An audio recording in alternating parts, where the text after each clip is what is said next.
And now for something completely different. Forget everything you've been told by others before. Get ready for the real deal, the full story. Real talk about money, markets, life. Now, it's The Real Investment Show with Lance Roberts. Presented by RIA Advisors. And good morning and welcome to the show. Of course, it is post-Fed day. Everybody got what they wanted yesterday. The Fed cut rates. Everybody's happy. This morning, stocks are up sharply. It's going to be a fantastic day in the markets. We'll get to that in just a second. Mike will be here this morning. We'll kind of get into all of the things the Fed said yesterday. Of course, lots of debate overnight. Powell took the knee to Trump, right? And so that's been kind of the headlines over the last couple of days. Of course, Trump's been pushing for rate cuts here because hopefully that'll help the economy. Markets certainly like it this morning. Lower interest rates kind of feed through, hopefully, to eventually lower mortgage rates on the long end. The short end, helps ease up, auto loans, those type of things that work on the shorter end of the curve. So again, lots of hope that this will feed through into the economy, help provide some economic growth. Right now, the Atlanta Fed is expecting 3.3% annualized growth for the third quarter. So a fairly robust number for economic growth. Again, we're still, kind of getting data in. We'll see where that kind of winds up. But, right now it looks fantastic. And again, we have weakening employment, but everybody's hoping that will be a temporary thing and that we'll have a reversal in that. Employment will get stronger into next year. But a lot of other data doesn't really suggest that. Right. Again, there's a lot of concern right now about weaker employment growth and what's going on in the economy, weaker economic activity. So there's a real conundrum here. We'll talk about this with Mike this morning. We'll talk about the Fed because the Fed cut rates yesterday, saying this was a risk management move by cutting rates. But Goldman Sachs has now priced out 5 rate cuts into 2026. So that seems a little bit more than just risk management. Who's right? Who's wrong? We'll talk about that this morning. But here's what you need to know before the bell. Markets sold off yesterday just as the Federal Reserve, announced their rate cut. The market sold off and then kind of rallied back to break even yesterday. But we're kind of starting to show a bit of a rounded top here in the S&P here short term. We're also seeing this in the NASDAQ as well. But again, that was as of yesterday, kind of saw this little bit of topping process going into the Fed announcement. Now this morning, the NASDAQ is going to be up about 222 points. So we're going to probably set a new high on the NASDAQ today. The S&P is going to be up about 50 points. We'll probably be challenging or potentially setting a new high today for the S&P as well. So again, now that rate cut's in, bulls are happy. Hey, lower rates, that means I can now provide a lower discount rate for earnings in the future, which now means I can overpay for stocks more. And so valuations be damned, they're going to pay more for stocks, and markets are going to be up nicely this morning on this news. Also, too, just not surprising, the market volatility is dropping fairly sharply. We're going to push down to a new low this morning here in this recent range, down to about 1473. We've seen just volatility being very compressed as of late. That's a little bit too near term. Volatility's been very compressed as of late, but we're pushing down towards the lower end of that. Again, this morning, because of this Fed rate cut, we're going to see volatility really get compressed. And we're also moving into an options expiration. This is one of the largest options expirations tomorrow for the markets that we've had in recent history. It's a very, very large options move. So we could see a bit of volatility today and tomorrow in the markets because of this options expiration that's coming up. But nonetheless, volatility is very, very compressed here right now in the markets. Outside of that, the dollar rallied a bit yesterday on the news. It's trying to rally a little bit more this morning. Again, rate cuts should give the dollar a little bit of support here as well. So again, this is all going to kind of feed back. This is all a good positive backdrop to the markets itself. And again, we're likely going to be pushing or setting a new high on the S&P today. Again, nothing wrong here. We're on a buy signal. Markets are overbought. Again, we've just kind of ad nauseum have talked about that for a while. But again, we just have this condition where markets are very, very complacent, not a lot of disruption in the markets, lots of money chasing the markets right now. So there's really no reason to be overly negative. Yesterday was an interesting day because we saw some of the Mag 7 stocks underperform. The Dow outperformed yesterday. So we saw a rotation into defense in the markets yesterday. We're probably going to see a rotation back into offense today. So we'll just see how that kind of plays out now that this rate cut is in. But nonetheless, bottom line here is just continue to manage risk, take profits, rebalance accordingly, those type of things. No big moves in portfolios are needed right now. We are coming up on quarter-end rebalancing. So again, may see some volatility over the next week or so, but then that'll set us up for kind of the year-end strong period to begin in October. So just manage risk accordingly right now. Again, nothing overly concerning. We'll just continue to navigate the markets as we go forward. That's what you need to know before the bell this morning. When we come back, we'll pick up with Mike. Let me change sets, and when we come back with Michael Lebowitz, we'll talk all about the Fed. Don't go away.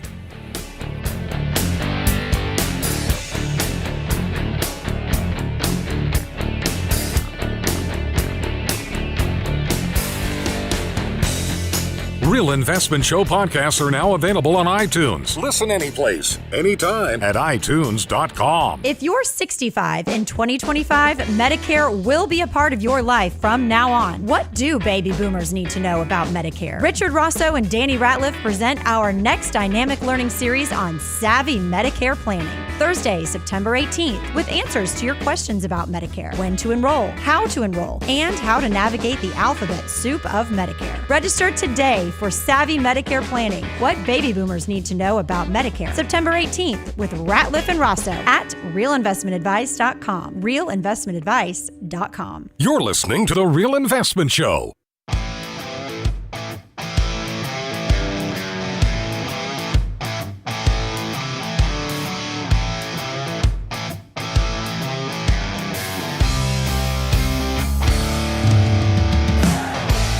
So as I said just a second ago, it is Fed Day, post-Fed Day today, and the most anticipated event in months has now passed us by, and the market's got exactly what they wanted, 25 basis point cut. Interestingly enough, it was kind of Trump's statement yesterday. It was a risk management move by the Federal Reserve, trying to just provide some cover here, but again, the Federal Reserve is trying to price in 3 more cuts this year, one at each of the remaining meetings that exist this year, and then of course 2 more rate cuts next year, and that's kind of forecast by Goldman Sachs right now, what the expectation is. And there's at the same time, you take a look at the dot plot projections by the Federal Reserve. Unemployment remains around 4.3, 4.2%. Inflation is going to continue to fall to its 2% target over the next couple of years. And you look at their projections. There's nothing in the projections suggesting that a recession is on the horizon or that a need for 5 more rate cuts is certainly needed in the economy right now. But it was, like I said, it was a very interesting meeting yesterday. Markets kind of digested it and then just looked past it and said, okay, yeah, that's rate cut means stocks go up. And so we're kind of back into that same narrative right now that I can continue to overpay for valuations because I now have a lower discount rate for earnings. So that certainly helps the markets. But Michael, welcome back from your vacation. Nice to have you back. Thank you. It's wonderful to be back. How can you be in Greece laying on a beach for a week and a half and get no tan? Believe it or not, I got tan. I think it's the lighting here. Okay. But so I'm glad you had a good time. So what kind of what was your takeaway yesterday? I am a little surprised the market is up as much as it is. And my primary reason for saying that is because Powell exuded no confidence in a lot of things that he was saying yesterday. He said, on numerous times, this is a quote, it's not obvious what we need to do. He talks about the between inflation and jobs. His characterization on the deterioration in the labor market was very nonchalant. Someone said, they just revised jobs down by 900,000 or so. What do you think about that? He goes, we knew that was coming. Well, if they knew that was coming and they had all these other data sources like ADP telling them and jobless claims and continuing jobless claims, why weren't they cutting before? Mm-hmm. So when you kind of read through everything he was saying, it doesn't sound like they have a great grasp on what's going on. And on the inflation front, they're kind of talking out both sides of their mouths. is it a one-time? Will tariffs produce a one-time bump in inflation, or is it persistent? And at times he said there's a high risk it's persistent. Other times he was seemingly confident that it's kind of a one-time boost in prices. And yet, we've spent a lot of time from day one on tariffs talking about it's not just the jump in prices, but it's who pays for it. And, the substitution effect and all these other things that can work against inflation. And they don't seem to talk about any of that aspect of inflation. So my takeaway is that the Fed is very confused, or at least Powell. We don't know what's going on with the other members. Powell is very confused, doesn't quite know what to do. And again, he's torn by the dual mandate. Which one is more important? Well, and I thought it was interesting because he did make the statement. He says there are no risk-free paths right now. So again, I think he understands that cutting rates is not risk-free and not cutting rates is not risk-free, right? So it's and I agree. I agree with you. I think the Fed has now got themselves into a predicament where they're not sure exactly what to do, which maybe the case would have been is not to do anything and just. Again, I think the employment reports that we've seen lately, the current trend in weakening employment certainly warranted a rate cut. I'm not saying that, but if you really don't know what to do, sometimes the best thing to do is nothing. See how the economy and the market plays out, and then start making rate cuts. But again, then you run the risk of being behind the curve if something actually breaks, right? And we actually do wind up in a recession. I thought it was interesting. Moody's Analytics came out yesterday. They have about a 60% probability in their AI model that they have an AI model predict recessions. They have about a 60% chance that the economy will be in a recession by next year. So, maybe the Fed's right in cutting rates here. And here's the I think the question, and this is really from an investment perspective, the important question. Is the Fed too restrictive, or are they accommodative? Or are they restrictive, or are they accommodative? And I think a lot of people, investors on Wall Street, think by cutting rates, they're accommodative. Inflation is running above target. The economy is doing just fine, and they don't need to be cutting rates. Powell, on numerous occasions, said the Fed is restrictive, and they're moderating that restrictiveness, but they're not accommodative. And I think that's why the market is up today. Because the market thinks they're being accommodative and that they're easing into a market an economy that doesn't need it. And that's the initial take. We'll see. This is the market reaction is kind of a little skewed by this options expiration. You touched on that in the opening. I think it's the largest options expiration ever. So there's a lot of option plays that are behind the market. And typically when someone wants to move the market, they do it when it's not open in U.S. hours. Right. So, we come in, the market didn't do much after the Fed meeting yesterday. And then it's up, the S&P's up, 50 points this morning? Yeah. So, and again, that rally this morning is not solely due to the Fed. There's a big headline out this morning. Nvidia took a $5 billion stake into Intel. Intel's up 23%, which is going to drive the Dow, and then Nvidia is up almost 3%, so that's driving the S&P and the NASDAQ. Okay, because it's market cap weighting. But the rest of the market's doing okay as well. I mean, I'm not saying that, but probably X. If you took out the Nvidia Intel news this morning, the markets are probably up 20 bips. 20 points on the S&P, so maybe half of what it is right now. I mean, the market is green this morning. Here, just real quick. I don't know, Mike, you can see this on your side, but here's just a quick chart of the heat map for everybody kind of watching this morning. You can just see the bright green spots in Nvidia this morning. Intel's this little block down here. Intel's up, which is interesting because Intel's up here, like I said, almost 30% this morning.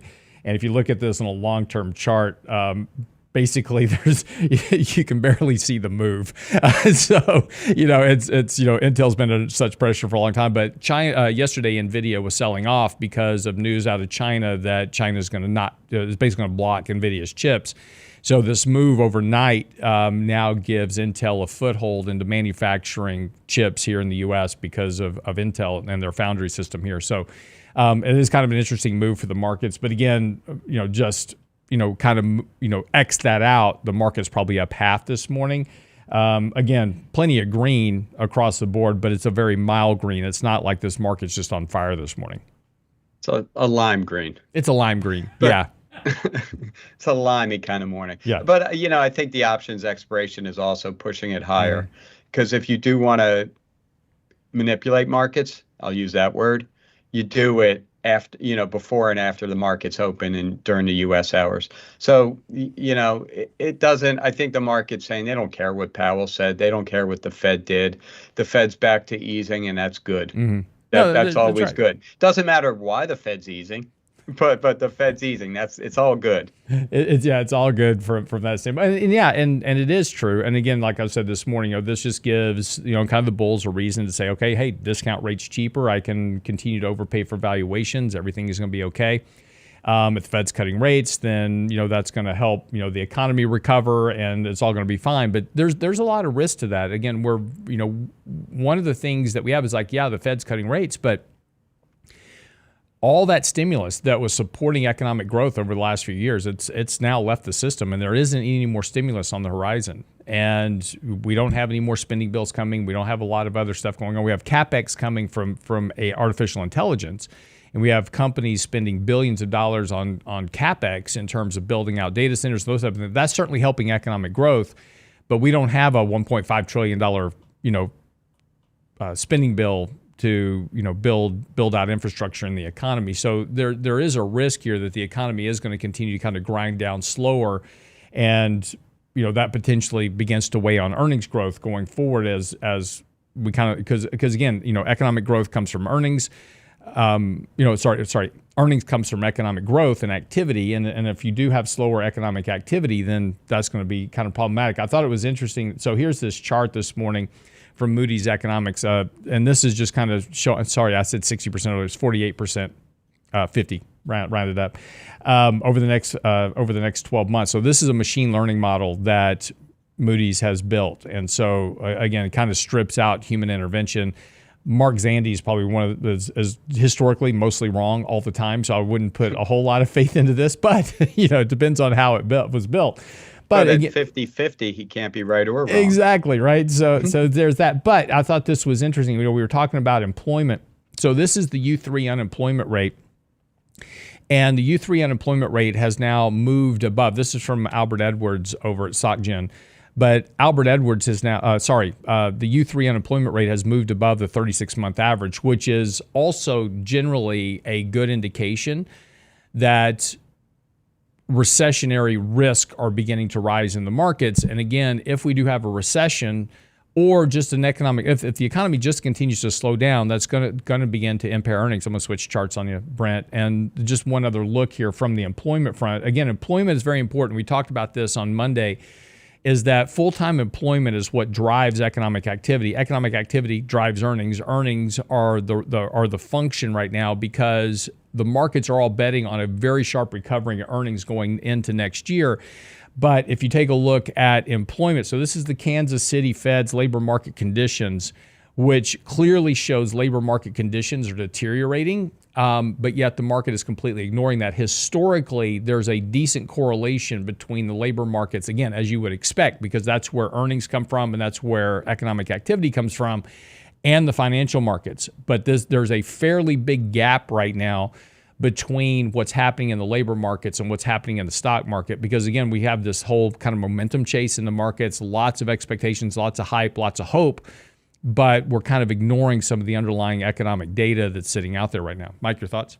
And here's why labor is so important. And, we've seen a deterioration in the labor market. It's not awful, but consumer spending, we've talked about this numerous times, is 2/3, if not more, of the economy. So sentiment of the consumer is paramount. Are we comfortable spending money, or do we feel like we need to budget more, hold back some money? And if consumers start feeling like they're at risk of losing their job, of not getting a raise, of not getting their bonus, whatever it may be, it can be many things. If they just start pulling back a little bit, so if these labor numbers start seeking into the psyche of the consumer, I think that's where it becomes problematic. And that's where we won't know for a few months if that's occurring, because it's been only a couple months since we've had bad labor data. We saw jobless claims last week. We saw the revisions to the BLS we saw the massive revision to going back a year and a half to the BLS numbers. But then we had that employment number 2 months ago that they revised it massively down. And I think it was June they made negative. So will that information leak into the psyche of the consumer? Will they slow down? And that's something. The retail sales number was very good. But, like most of this economic data, it's delayed, it's faulty, it gets revised.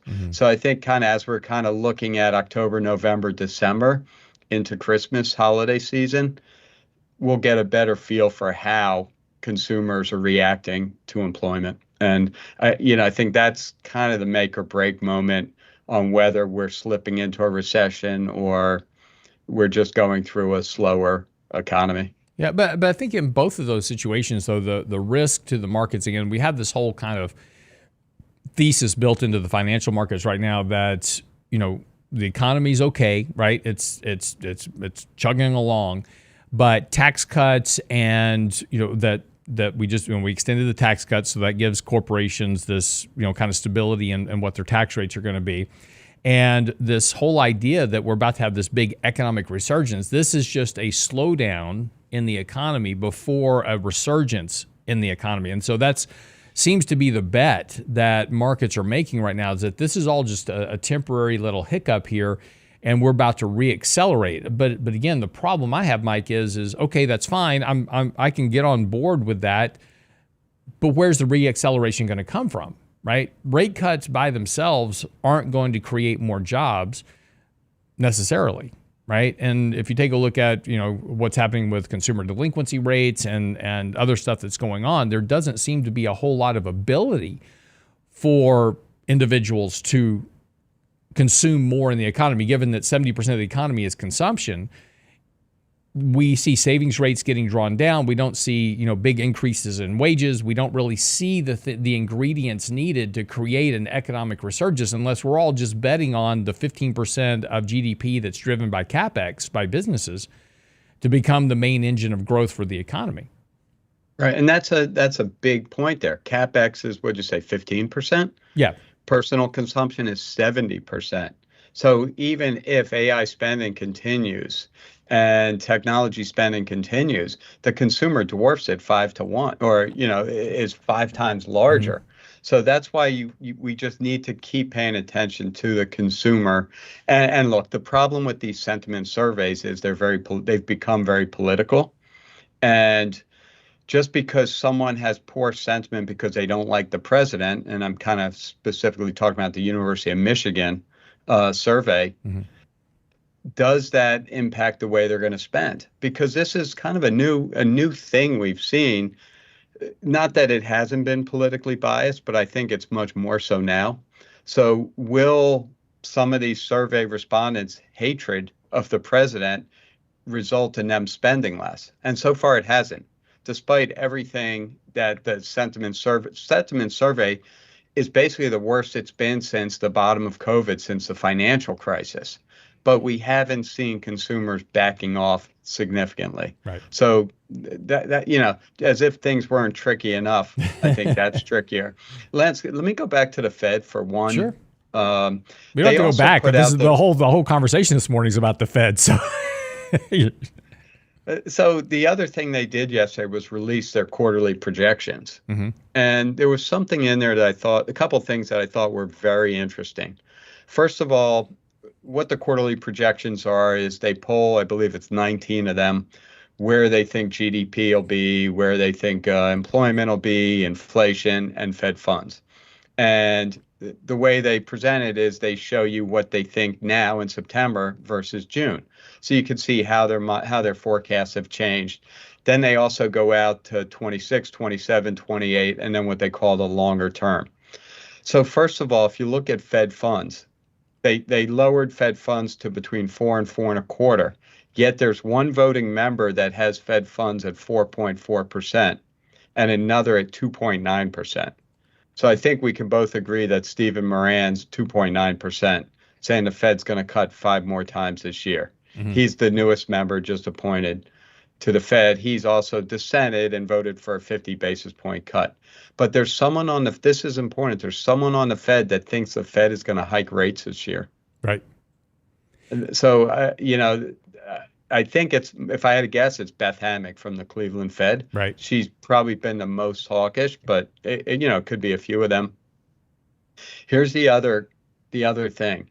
If you look at their longer range forecast, they think GDP is going to be 1.8, 1.9% for the foreseeable future and the long run forecast. Yep. That's not that great of a growth rate.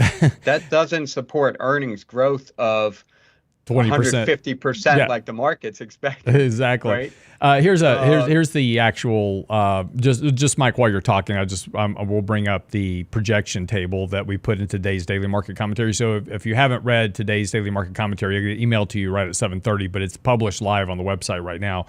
And in it we do have this projection table, and you can see on the left hand side. It says change in real GDP versus the June projection. So GDP for 2025, as an example, was upgraded from 1.4 to 1.6. So they're expecting a little bit stronger growth this year on total. Remember, the first quarter was negative, so by 0.5%. So that's going to weigh on Q2, Q3 in terms of the average. So they're expecting the average to turn out to be about 1.6 at the end of this year, pick up to 1.8 next year, 1.9. The 1.8, 1.9% growth, and this is to Mike's point, economic growth of 1.8, 1.9%, a long-run projection of 1.8, 2% economic growth is required just to absorb population growth in the economy. So we're growing the economy at a rate that doesn't sustain full-time employment. This is why we continue to see full-time employment relative to those that are employed in total continue to decline really ever since 2000. And we've had this steady decline in full-time employment as the economy continues to slow down. Of course, part of that is retiring baby boomers, those type of things. But we continue to have this reduction in full-time employment and the shift more and more to temporary employment. Think Uber drivers and Lyft drivers and DoorDash people, those type of things. We've shifted the economy to this more of a service-based, temporary type employment structure. Great for corporate profit margins, but not great for creating economic growth.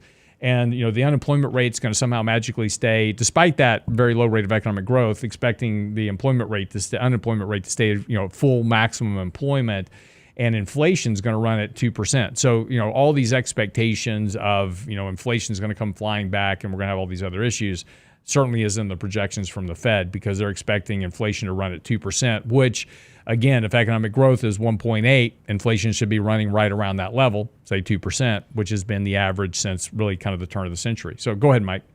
And no, you kind of beat me to some of it, that basically they have inflation in the long run going back to 2%, although it's going to take till 2028. That's not what the Fed has really been preaching. Right. They said they would get it back much sooner.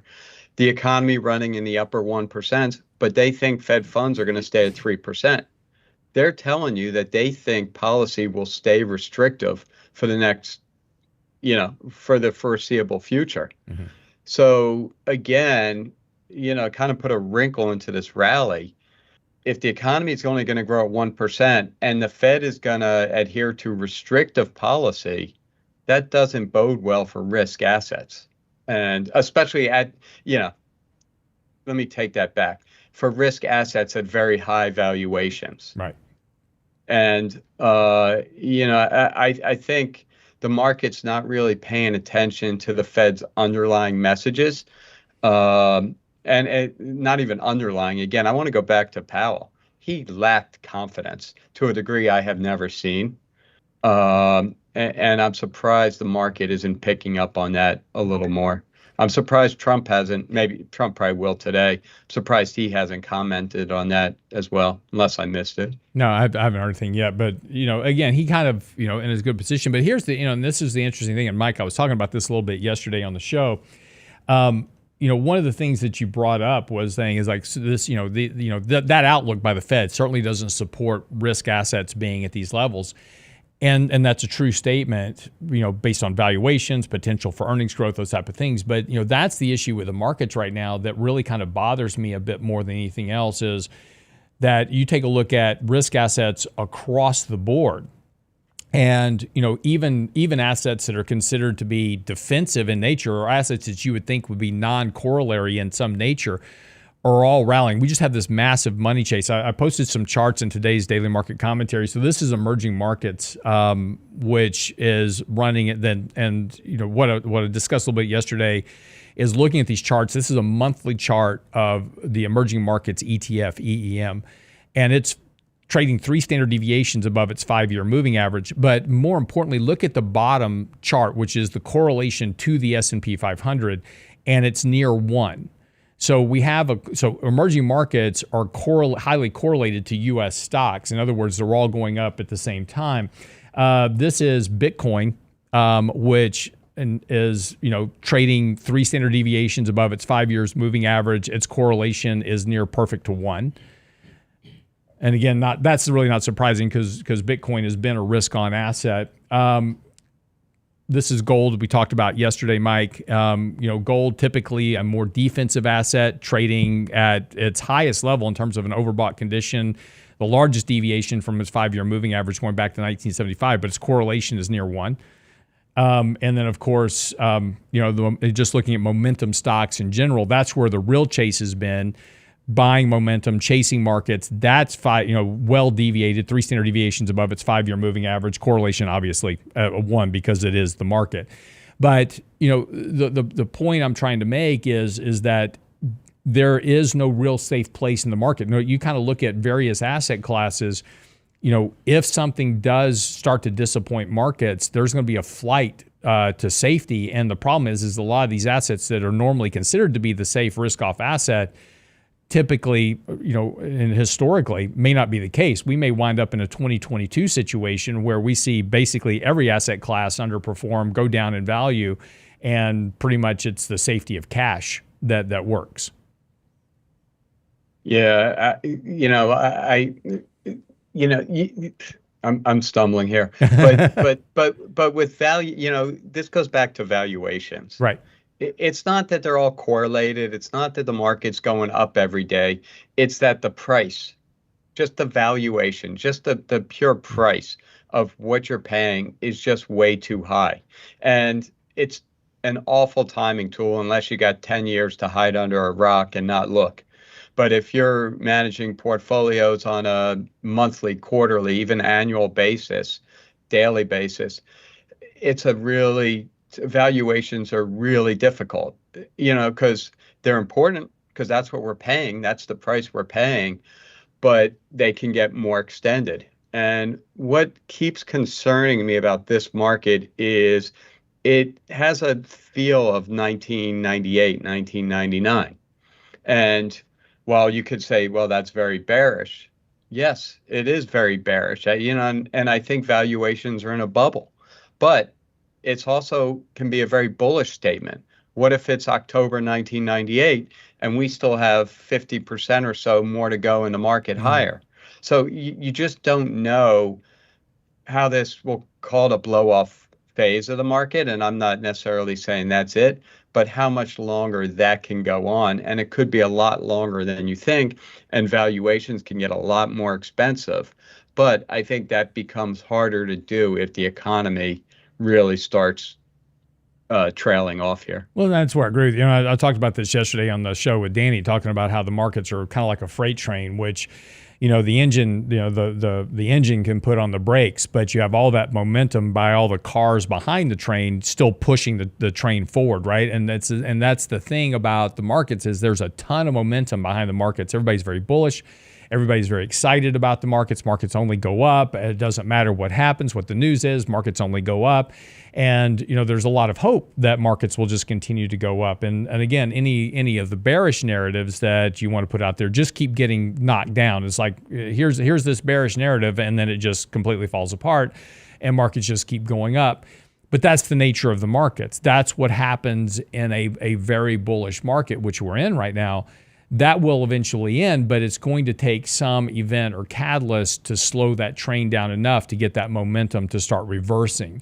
And that's going to take a while. It's not just going to happen overnight, but it's at least worth paying. And again, I think the 1997, 98 analogy is great. If you take a look at this 20% correction that we had just in April, that kind of aligns with that Asian contagion. You'll remember the whole Asian contagion, issue long-term back capital. in long-term capital in 1998. We had that little brief correction in the markets, and then the markets took off. So if you kind of cherry pick some data starting points, you can kind of align the markets to use that April sell-off that we had of 20% to that kind of Asian contagion crisis, and that gives you a couple of years worth of run room before the actual kind of blow off top occurs. So to your and the point of that statement is not saying that that's where we are, but I'm just trying to make your point that market rallies can last a lot longer than you think, because it's very hard to stop the train once it's in motion, and that train is running at full speed right now.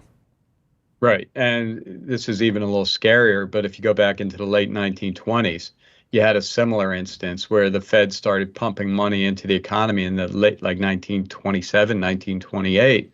And again, you had another year and a half, 2 years where the market just was on fire before 1929 and the S hit the fan. But, this is an incredibly difficult, and look, it doesn't mean that I don't want you to think that we're guaranteeing you that what's going to happen in a year, in 6 months, in 2 years is going to look like 1929 or 2000. Things always play out differently. There is a lot going on in the economy, and there is a way to grow out. You can make a case, a bullish case, that we could grow out of this, that maybe the market just goes nowhere for a year. Maybe it drops 10, 15% and then drifts for a while and allows valuations to normalize. It doesn't mean it's going to be a complete bust like 1929, or kind of more of a partial bust in 2000, where technology stocks got hammered, but plenty of value stocks or small cap stocks did very well. So the key is and I think, Lance, this is where the technicals, where the insight you're providing on technicals is so important. Keeping an eye on what's RSI, what's MACD doing, where are Bollinger Bands, all these different statistics we use to help quantify how overbought or how oversold we are. What's the breadth? What's the participation? What are different sectors doing? How are different factors kind of comparing to the S&P, to the Dow, to the NASDAQ? What's the passive versus active argument? How does that affect things? And just taking this massive wealth of data and trying to detect small rhythm changes in the market that can help lead you to understand that the market isn't behaving now as it was 2 weeks ago, that the bullishness, while the price may be going up, the S&P may be rising 20 points a day like it was, there's something under the surface that's not quite the same, that's not right. So, I think that's where paying attention to all these little things that may seem meaningless today will prove very helpful at some point. The problem is there's going to be an event, and Lance, we could each take 20 picks at trying to figure out what that event is, and we're both going to be wrong. It's going to be something that, it is most likely a random event that if we told you what it was today, you'd say, that shouldn't affect the market that much. But when an event comes at the right time, that's when it can really weigh on the psyche of investors and push people to sell in mass. And that's where you get problems. That's right. So, again, this is, as we've just talked about a lot, it's always interesting that, when Mike and I talk about something, it's like, say, hey, this asset's overbought. There's always this, a lot of pushbacks like, you said, that this is overbought and it's going to crash. No, we're not ever saying that at all. All we're saying is that when things are technically very, very overbought, there's risk to that ownership. And so that's why you take profits, you rebalance your risk. It doesn't mean sell everything. And it's always important to keep things in context. And, we write a lot of articles and we write a lot of research that says, hey, look, this is overbought, this is oversold, this is where you're going to get rotations. And it's always about portfolio management at the end of the day to survive the eventual downturn. There will be a downturn. Pick any asset class. It doesn't matter what it is. There's always a downturn of some sort. And every asset class goes through corrections. Every asset class goes through bear markets. It doesn't matter what it is. And the point is to be able to survive that in your portfolio. So it doesn't mean that just because we're saying that something's overbought, it doesn't mean that we don't like the asset. We own all these assets, right? We own crypto, we own gold, we own all these different asset classes. We just want to be aware of the risks that we have to our clients' money that we have those assets invested into. And so we just want to make sure. And so we're just relaying that to you. We're not making statements about, the market's going to crash tomorrow. You're not ever going to hear us say that, because we've told you before is that making forecast have to have three components. It has to be timely. The market's going to crash. Great. When? 3 months from now. Okay, perfect. How much is it going to crash by? 30%. Okay, great. When's the bottom so I can buy it back in? If you can't give you those three components, the forecast really isn't worth anything. And that's why we don't forecast markets. We just say, hey, this is where we are.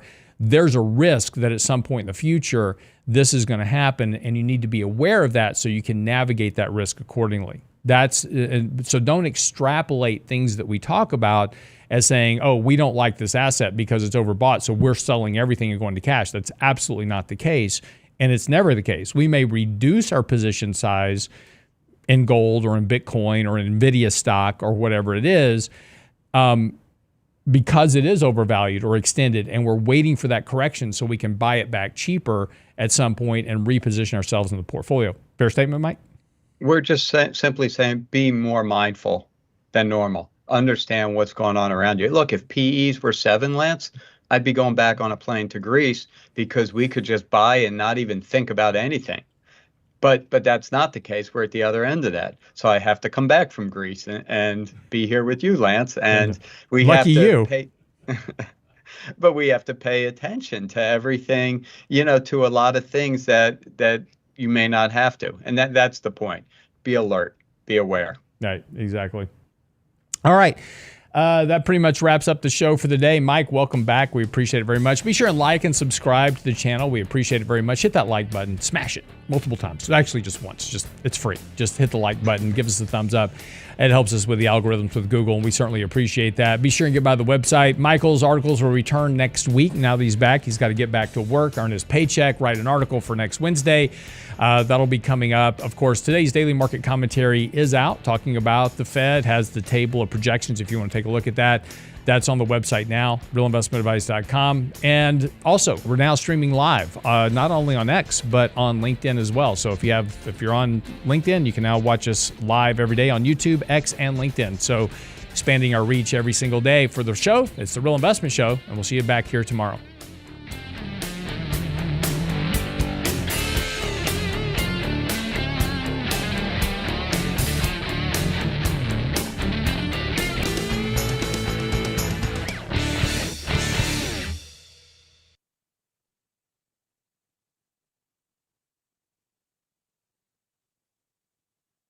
Hey,